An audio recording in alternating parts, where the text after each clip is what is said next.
যে গাছটি আপনার বাড়িতে যদি থাকে ইনশাআল্লাহ তাআলা ওই গাছের উসিলে আপনার কোনো অভাব থাকবে না। এটা আমার কথা নয়, এটা কিন্তু বুখারীর বর্ণনা। আল্লাহু আকবার।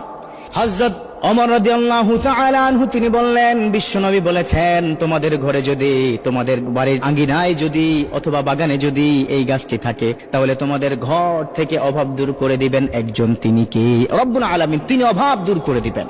আর সেই গাছটি সম্পর্কে হযরত ওমর রাদিয়াল্লাহু তাআলা আনহু কি বলেছেন? মিন শাজারাতিন দাকুনা মিসলাল মুসলিম।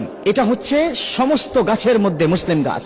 সুবহানাল্লাহ। একটা ছোট্ট ঘটনা শেয়ার করলে বুঝবেন যে এই গাছটা কি পরিমাণ মূল্যবান এবং এই গাছের ফলটা কি পরিমাণ প্রয়োজন। তবে এই গাছের ফলটা সম্পর্কে আম্মাজান আয়েশা রাদিয়াল্লাহু তাআলা আনহু তিনি বলে দিয়েছেন।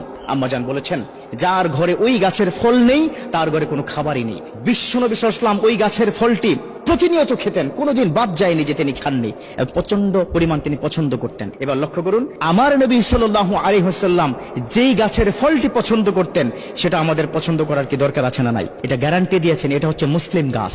এই গাছটার নাম রাখা হয়েছে মুসলিম গাছ। পৃথিবীতে 18,000 মাখলুকাতের মধ্যে যে পরিমাণ গাছ আমরা জানি অথবা জানি না, বা বনে যে পরিমাণ গাছ রয়েছে বা যে পরিমাণ গাছের চাষাবাদ করি, সমস্ত গাছের মধ্যে এটাকে বলা হয়েছে মুসলিম গাছ। একটা ছোট্ট ঘটনা বললে আপনারা আশ্চর্য হবেন এই গাছের কি পরিমাণ পাওয়ার আল্লাহ পাক দান করেছে। অতএব আজ থেকে আমি বলার পর এই গাছটা কিন্তু আপনারা খুব বেশি পরিমাণে রোপণ করার চেষ্টা করবেন, চাষ করার চেষ্টা করবেন। পারবেন তো ইনশাআল্লাহ তাআলা? ইনশাআল্লাহ তাআলা। আচ্ছা, সেই গাছটার নামটা আমি আগে কি বলে নেই। সেই গাছটি হচ্ছে খেজুর গাছ।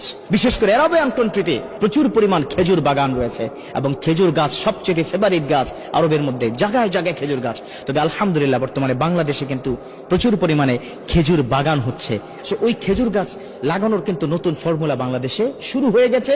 আপনিও চাইলে একে লাগাতে পারবেন। কালো যে খেজুরটা, সেটার কি নাম কি? আজওয়া খেজুর।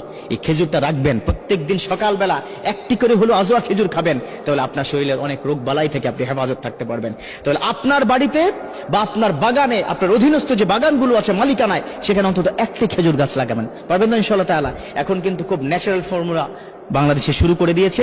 আপনারা এখন খেজুর গাছ কিনতেও পাবেন। ছোট খেজুর গাছ কি লাগাবেন, কিছুদিন পরে ধীরে ধীরে এটা বড় হবে, সেখান থেকে আপনি খেজুর পাবেন। আল্লাহ পাক এই খেজুর গাছটি ঘরের আঙিনায় অথবা কোনো বাগানের মধ্যে আপনার মালিকানা দিন, এটা রোপণ করে সেখান থেকে ফল পেয়ে ফল খেয়ে যাতে করে আমরা শারীরিকভাবে সুস্থ সুন্দর থাকতে পারি। আল্লাহ পাক তৌফিক দান করুক।